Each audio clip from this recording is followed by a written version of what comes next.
విజయవాడ దుర్గా ఘాట్ వద్ద పుష్కర స్నానాలకు సంబంధించి మరింత సమాచారాన్ని మా ప్రతినిధి కూర్మరాజు ప్రత్యక్ష ప్రసారం ద్వారా అందిస్తారు. కృష్ణవేణి పుష్కర సంరంభం తొలి రోజున తెల్లవారు వేకువజాము నుంచి భక్తులు పుణ్యస్నానాలకి అన్ని ఘాట్లలోనే వస్తున్నారు. అయితే గతంతో పోలిస్తే ఇవాళ తొలి రోజున యాత్రికుల రద్దీ బాగా తక్కువగా ఉన్నట్లుగా అనిపిస్తోంది. ఇవాళ శ్రావణ శుక్రవారం కావడం, ప్రత్యేకించి శుక్రవారం రోజున ఈ స్నానం ఆచరించడంలో కొన్ని రకాలైన వాదనలు వినిపించడం వల్ల ఇవాళ కొంచెం జనం తక్కువగా ఉన్నారని చెప్పాలి. ఎందుకంటే మనకి ఈ కృష్ణా పుష్కరాలకు సంబంధించి విజయవాడ నగరంలో దాదాపు 6 కిలోమీటర్ల పొడవున ఈ పుష్కర ఘాట్లు నిర్మించారు. ఇప్పుడు మనం దుర్గాఘాట్లో మనం చూస్తున్నాం, భక్తుల స్నానాలు పుణ్యస్నానాలు ఆచరిస్తున్నారు. ఈ పుణ్యస్నానాలకు సంబంధించి మన ప్రస్తుతం చిలకమర్తి వారు ప్రస్తుతం మనతో ఉన్నారు. చిలకమర్తి వారు, ఇప్పుడు దీనికి సంబంధించి ఈ పుష్కర స్నానానికి సంబంధించి ఇవాళ రోజున శ్రావణ శుక్రవారం రోజున ఎక్కువ మంది రాకపోవడానికి ప్రత్యేకంగా కారణం ఏంటని మీరు అనుకుంటున్నారు? అయ్యా, ముఖ్యంగా పుష్కరం అంటే పుషపుష్టు అనే ధాతువుల నుంచి వచ్చినటువంటి ఈ పుష్కరం ఇది రాతి ఇది. అసలు పుష్కరంలో మనకి ఏదైనా పుష్కరంలో స్నానం అనేది చాలా చాలా ముఖ్యమైనటువంటి ప్రధానమైనటువంటి విశేషం.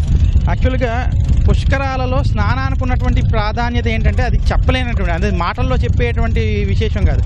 పుష్కరంలో తొలి రోజు స్నానం చేయడం, ఆ రోజు ఏ రోజు శుక్రవారమా, వరలక్ష్మి వ్రతమా, పండగ రావడం అనేది అవన్నిటితో సంబంధం లేకుండా పుష్కరంలో తొలి రోజు స్నానం చేయడం అది ఒక గొప్ప యోగం. అది ఎంతో పుణ్యం ఉంటే కానీ, ఆ యోగం ఉంటే కానీ వాళ్ళు చేయలేరు. ఎందుకంటే ఇందులో వచ్చినటువంటి భేదాలు వీటి గురించి నేను మాట్లాడిన కానీ చతుర్దశి పౌర్ణమి రోజులు వస్తున్నాయి. ఆ రోజుల్లో పుష్కరాల్లో ఉన్న విశేషం ఏమిటి? చతుర్దశి పౌర్ణమి చూడండి, పిండ ప్రదానాలు అటువంటివి చేసుకునేటువంటి వారికి ముఖ్యంగా చతుర్దశి పౌర్ణమి రోజులు ప్రాధాన్యతగా చూసుకోవాలి. కానీ స్నానం పుష్కరాల్లో చేసేటువంటి స్నాన దాన జప తప అనేటువంటి విషయాలకి పుష్కరాల ఆరంభ సమయం ఏదైతే ఉందో అది అత్యంత ప్రాధాన్యమైనటువంటి. ముఖ్యంగా బృహస్పతి యొక్క సంక్రమణం అనేది ఏదైతే జరిగిందో, ముఖ్యంగా నిన్న రాత్రి బృహస్పతి కన్యా రాశిలోకి ప్రవేశించాడు. అంటే సింహంలోంచి కన్యలోకి రావడం. అందులో ఈ రోజు ముఖ్యంగా శ్రావణ మాసంలో మొదటి రోజు, పుష్కరాల్లో మొదటి రోజు చాలా గొప్ప విశేషమైన ప్రాధాన్యత ఉంది. ఇది నేను నా పంచాంగాల ద్వారా, నేను నా యొక్క పుష్కర పుస్తకం ద్వారా కూడా నేను ప్రచారం చేయడం జరిగింది. ఇది దీనికి సంబంధించి మనం ఈ పుష్కరాల్లో తొలి రోజుకున్న ప్రాధాన్యం అనేసి వాళ్ళని చెప్పడం జరుగుతుంది.